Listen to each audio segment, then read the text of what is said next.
एक जंगल में रामू अपनी बेटी और अपनी पत्नी के साथ रहता था। रामू एक फैक्ट्री में काम किया करता था। एक दिन रामू फैक्ट्री पे जाता है, तभी उसे रास्ते में फैक्ट्री का मालिक मिल जाता है। नमस्ते मालिक, आप बाहर क्या कर रहे हैं? आज फैक्ट्री अभी तक नहीं खुला क्या? रामू, मेरे काम में बहुत ज्यादा नुकसान हुआ है, जिसकी वजह से मुझे ये फैक्ट्री बंद करनी पड़ रही है और मैं अपनी परिवार के साथ किसी दूसरे शहर में शिफ्ट हो जाऊंगा। रामू, तुम भी कोई दूसरा काम ढूंढ लो अपने लिए। मालिक, आप ये कैसी बातें कर रहे हो? मुझ गरीब का क्या होगा? अगर आप फैक्ट्री बंद कर देंगे तो मैं कहाँ जाऊंगा? लेकिन रामू का एक भी बात नहीं सुनता है और वहाँ से चला जाता है।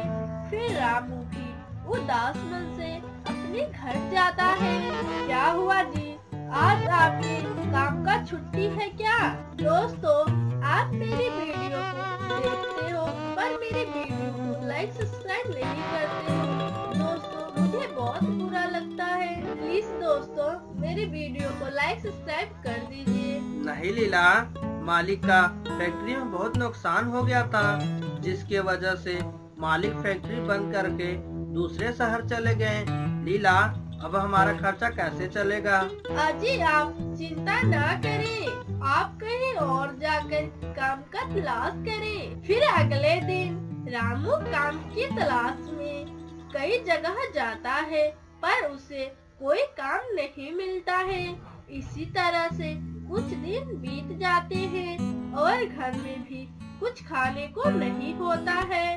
तभी लीला, आजी, घर में तो कुछ भी खाने को नहीं है, चलो हम नहीं खाएंगे तो चल जाएगा, पर हमारी एक छोटी सी बच्ची है, वह कैसे भूखी रहेगी? लीला, मैं क्या करूं?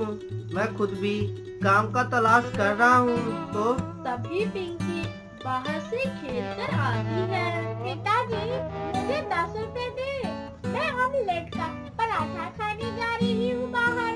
बेचने वाला आया है, जल्दी से दे वरना मैं चला जाएगा। पिंकी बेटी, आपको तो पता ही है कि पिताजी के पास पैसे नहीं है। हाँ मेरी बेटी, जब पैसा होगा तो मैं आपको जरूर ऑमलेट का पराठा खिलाऊंगा। पिंकी अपने पिताजी की बात सुनकर बहुत ज्यादा उदास हो जाती है। तभी रामू बोलता है, लीला, तुम्हें तो हर तरह का परोठा बनाना आता है, क्यों ना हम भी ऑमलेट का पराठा बनाकर बेचे? जी, आप सही कह रहे हैं। पर लीला, मेरे पास तो इतना पैसा भी नहीं है कि हम नया बिजनेस कर सकें। रामू जी, आप ऐसा करें, मेरे पास कुछ गहने हैं, आप उन्हें बेच दें। पर लीला, वो गहने तो तुम्हारी माँ ने तुम्हें दिया है, मैं वो गहने कैसे बेच सकता हूँ? पर कोई बात नहीं, आप गहने गिरवी रख दें, जब हमारे पास पैसे होंगे तब हम उसे छुड़ा लेंगे। ठीक है लीला, तुम जैसे कहो। फिर रामू वह गहने बेच देता है और उससे सारी ऑमलेट का सामग्री खरीद कर लेकर आता है। लीला, यह लो, मैंने ऑमलेट पराठे का सारा सामग्री लेकर आया हूँ। ठीक है जी, हम कल से ही दुकान लगाना शुरू कर देंगे।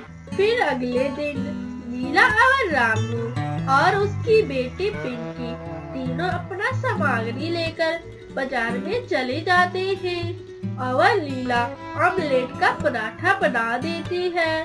पर कुछ देर बीत गया पर कोई भी ग्राहक लीला की दुकान पर पराठा खाने नहीं आया। यह देखकर लीला और उसका पति दोनों बहुत ज्यादा उदास हो जाते हैं। तभी वहाँ पर कबूतरी आती है। अरे बेटी, एक अंडे का पराठा तो देना। हाँ माँ जी, क्यों नहीं। तभी लीला पराठा दे देती है और कबूतरी पराठा खाने की बात बोलती है। अरे बेटी, कितने रुपए हुए? जी माँ जी, 5 रुपए। अरे बेटी, इतनी स्वादिष्ट पराठा मैंने तो कभी नहीं खाई थी, और इतने कम दाम में। फिर धीरे धीरे सारे पक्षी लीला की दुकान पर आने लगते हैं और लीला कुछ ही दिनों में अंडे पराठे वाली चिड़िया के नाम से जाने लगती है और अपने परिवार के साथ मिलकर ज्यादा मेहनत करती है और खुशी से रहने लगती है।